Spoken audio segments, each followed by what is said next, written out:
વિક્રમ સંવત 2081 અષાઢ સુદ ચોથ, તારીખ 29/6/2025 રવિવાર. આવો નજીક થઈએ. ભાગ 80, દોરા વગરનો પતંગ.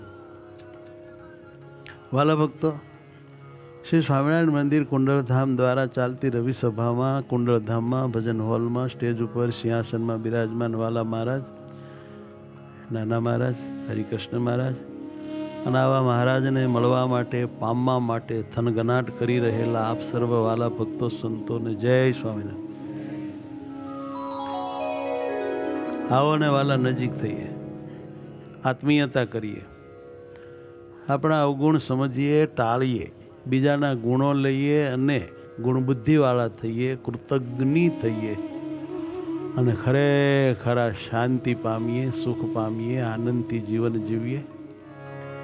ઊંચા ઉડો એટલા જ મજબૂત દોરા સાથ જોડાયેલા રહેવાની જ્ઞાન જરૂર છે માથ, જરૂર છે ખાસ. ઊંચા ઉડો એટલા જ, આપણે જેટલા ઊંચા ઉડીએ એટલા જ મજબૂત દોરાની સાથે મજબૂતપણે જોડાઈ રહેવાની જરૂર છે ને છે. દોરાનો સાથ છોડવો ન જોઈએ. ભલે ખૂબ આકાશમાં ઊંચાઈ ઉપર આપણે છીએ, બધાથી અધ્ધર છીએ, પણ એનો મતલબ એ નથી થતો કે હવે દોરાની કોઈ જરૂર નથી. હું હવે બહુ ઊંચાઈ ઉપર આવી ગયો છું. ના ના ભાઈ, દોરાની જરૂર છે. દોરા સાથે જોડાયેલા રહેવાની જરૂર છે. એમાં જ આપણી ઉન્નતિ છે, પ્રગતિ છે. ઘણી વખત અમુક ઊંચાઈઓને હાંસલ કર્યા પછી આપણને એવું થતું હોય છે કે હવે બીજા કોઈની મારે જરૂર નથી. હવે મારા મેળે હું બધું જ કરી શકું છું, કરી નાખીશ. સાધનના અભિમાની અહંકારી માણસોને, સ્વકેન્દ્રિત મનુષ્યોને પોતાની અહંકારી દુષ્ટ રજોગુણી બુદ્ધિ આવું જ્ઞાન આપે છે કે તારે કોઈના સાથની જરૂર નથી, ક્યાંય નિખાલસ થવાની જરૂર નથી, કોઈને નમવાની જરૂર નથી, માફી માગી ટળવવાની, કરગરવાની જરૂર નથી. તું તો તું છો ને ભાઈ, મારો ચેલો. ચિંતા કરે માં, મહેનત કર, બધું જ થઈ જશે. ભગવાને તારી મહેનત જોઈને તારા પગમાં પડશે. એવું એની બુદ્ધિ એને જ્ઞાન દે છે. દુષ્ટ મન એને જ્ઞાન દે છે, એના બોગો બધું સાંભળી રહે છે અને માને છે પાછું, અને એવી રીતે જીવે છે. પણ એને ખબર નથી કે હજી તો આપણે કોઈ ઊંચાઈ પ્રાપ્ત તો કરી જ નથી. આ સ્ટોરી તો એવું કહે છે કે ગમે એટલી ઊંચાઈ ઉપર ગયા હો તો પણ આપણે મજબૂતપણે કોઈ મોટાની સાથે નિખાલસતાથી જોડાયેલા રહેવું જરૂરી છે. આ સિદ્ધાંત ઉપર એક નાની એવી સ્ટોરી છે, સમજવા જેવી. એકવાર એક પિતા અને એનો પુત્ર પતંગ ઉડાડવા માટે પતંગના ઉત્સવમાં ગયા. આકાશ રંગબેરંગી પતંગોથી ભરેલું જોઈને નાનો દીકરો ખુશ થઈ ગયો. તેણે પણ એના પિતા પાસે પતંગ અને ફિરકીવાળા દોરાની માંગણી કરી. એને બાપાએ લાવી દીધી. એનો દીકરો પતંગ ઉડાડવા લાગ્યો. ટૂંક સમયમાં તેનો પતંગ આકાશમાં ઊંચે ચડી ગયો. થોડી વાર પછી દીકરાએ એવું કહ્યું કે પપ્પા, મને એવું લાગે છે કે આ દોરો છે ને હવે પતંગને ઊંચો ચડતો રોકી રહ્યો છે. દોરો કાપી નાખું તો પતંગને બહુ ઊંચે જવામાં મજા આવશે. આ દોરો જ નડતો એવું મન લાગે છે. એમ કાપી નાખ. છોકરે દોરો કાપી નાખ્યો. થોડી વાર પતંગ આમ ઊંચે જતો હોય એવું લાગ્યું. છોકરો ખુશ થઈ ગયો કે મેં પતંગને સ્વતંત્રતા આપી, હવે મનમાની ઊંચાઈ પ્રાપ્ત કરી શકશે.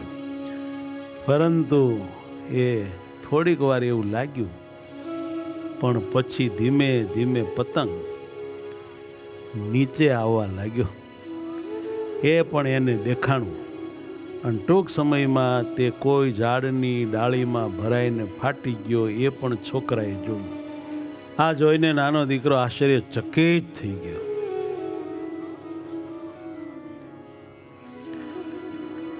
ગજબ કરી નાખ્યું. એના બાપની સામું જોઈ રહ્યો. તેણે પતંગનો દોરો એટલા માટે કાપી નાખ્યો હતો કે જેથી એ પતંગ ઊંચો ઉડી શકે, પરંતુ એના બદલે તે નીચે પડી ગયો અને નાશ પામ્યો. એણે એના બાપને પૂછ્યું, પપ્પા, મેં વિચાર્યું તો એનાથી આ તો સાલું આવું ઊંધું થયું. દોરો કાપી નાખ્યો ને પતંગ તો હેઠે પડી નાશ પામ્યો. આમ કેમ થયું? ત્યારે એના બાપ બોલ્યા, સાચાનો સંગ તજો પછી જ્ઞાન થોડીક જ વાર. હજી સાચાનો સંગ તજો પછી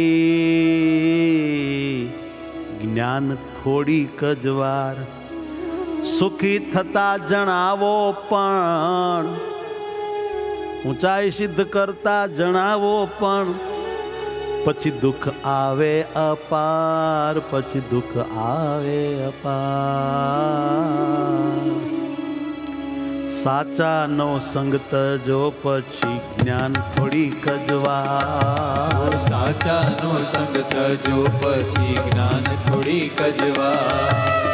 આપણને એવું લાગે ભીડો મટ્યો, મોકળાશ મળી, હવે મન માન્યું ધ્યાન ભજન કીર્તન થાય, ભાવ સુખ આવશે.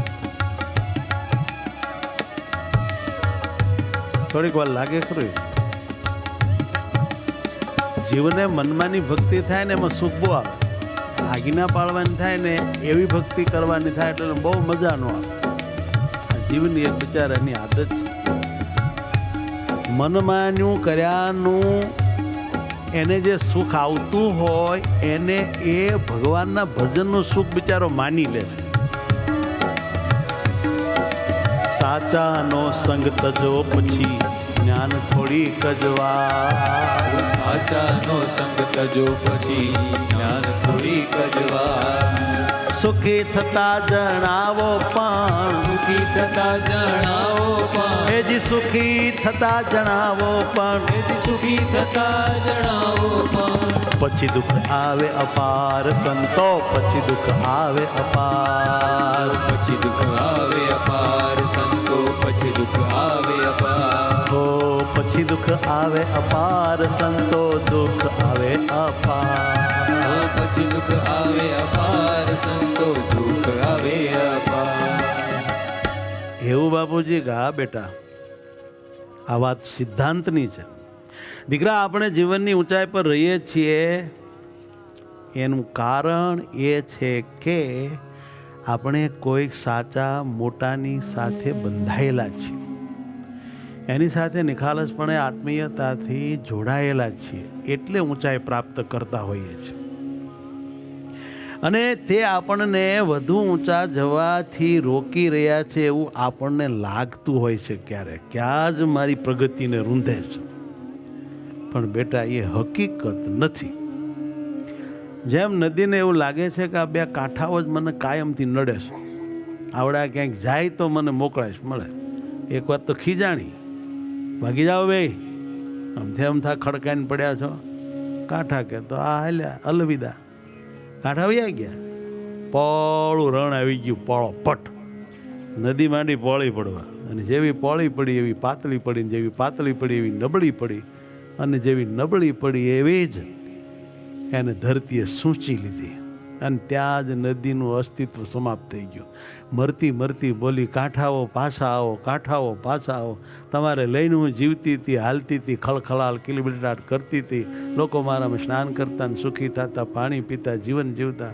તમે વયા ગયા તો હવે હું સૂંસાઈ રહી છું, મરી રહી છું, મારું અસ્તિત્વ અહીંથી ખતમ થાય છે. હે કાંઠાઓ પાછા આવો. કાંઠા કે હવે ન આવીએ. તને અમારી કિંમત સમજાણી? તને અમે નડતા હતા એમને. એમ આપણને ક્યાંક ગુરુ નડે છે, ક્યાંક બાપ નડે છે, ક્યાંક સમજણી માં નડે છે, ક્યાંક ડાઈ પત્ની નડે છે, કાંઈક સમજણો પતિ નડે છે, કાંઈક સમજણો ભાઈ નડે છે, બેન નડે છે, સગા વાલા સ્નેહી મિત્રો, આ નદીને કાંઠા નડે ને એમાં પણ નડે છે. મંધાર્યું કરવા ન દે ને એટલે આપણને દુશ્મન લાગે, નડતર લાગે, પ્રગતિને રૂંધનારા લાગે. પણ ધીસ ઇઝ રોંગ બેટા, એ રોંગ છે, એ સાચી સમજણ નથી. નહીં કે બિલકુલ નહીં. દોરો પતંગને ઉપર જતા રોકી રહ્યો નહોતો એવું, હા, પરંતુ એ પતંગને ઊંચે લઈ જવામાં મદદ કરતો હતો. પણ આમ બાંધી રાખ્યો તો તોય બંધન હતું, તોય એ ઊંચે લઈ જવા મદદ કરતો. આવા પવિત્ર બંધન જ આપણને ઊંચાઈ ઉપર લઈ જાય છે, સ્વતંત્રતા નહીં, મનમુખીપણું નહીં બેટા. અને જ્યારે તે દોરો કાપી નાખ્યો ને ત્યારે તે દોરા દ્વારા પતંગને આપેલા ટેકા વિના એ પતંગ નીચે પડી ગયો. આ દોરો એનો ટેકો હતો, પપ્પા ગાયનો ટેકો હતો, એને લઈને જે ઊંચે જતો હતો. ટેકો કાપ્યો, હેઠે પડ્યો એટલું નહીં, ઝાડ ભરાઈને ફાટીને મરી ગયો. એનું અસ્તિત્વ વયું ગયું, જેમ નદીનું વયું ગયું. ત્યારે નાના છોકરાને પોતાની ભૂલનો અહેસાસ થયો. આ પતંગ આપણે છીએ અને દોરો એ આપણા વડીલો છે, એની હારે વળગી રહેવું. નિજ હિતે છું આપણને પકડી રાખે ભ્રાત. આપણું હિત કરવા વાળા આપણને પકડી રાખે, બહુ મનમાયનું કરવાનો જ. એ જી નિજ હિતે છું આપણને પકડી રાખે જ્ઞાન, પકડી રાખે ભ્રાત. જ્ઞાન તે અવરોધ નથી, જ્ઞાન તે અવરોધ નથી, જ્ઞાન તે અવરોધ નથી, જ્ઞાન તે અવરોધ. તો શું છે? ખરી છે નિજ તાકાત સંતો, ખરી છે નિજ તાકાત. ખરી છે નિજ તાકાત સંતો, ખરી છે નિજ તાકાત.